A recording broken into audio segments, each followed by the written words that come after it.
Welcome to Kenton's videos. Enjoy the video. You start by cleaning and assessing the damage so your repair works. This removes oils that hide scratch depth.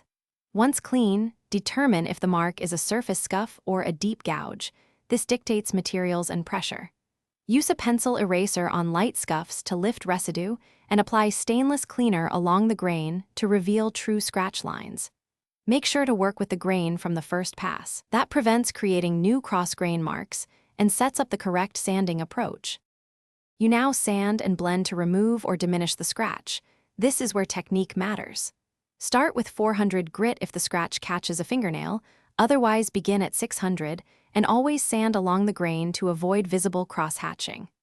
Once the scratch softens, step up to 800 grit and then use a 3M non-woven pad lightly to blend the finish into surrounding metal.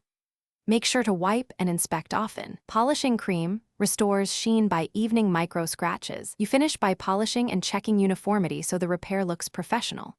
Apply a small amount of stainless polish and buff in the grain direction.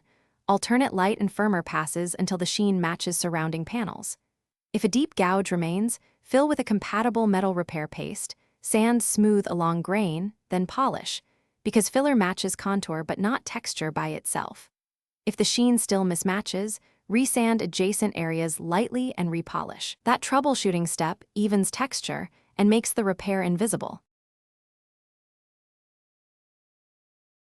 Thanks for watching. Consider subscribing if we helped you.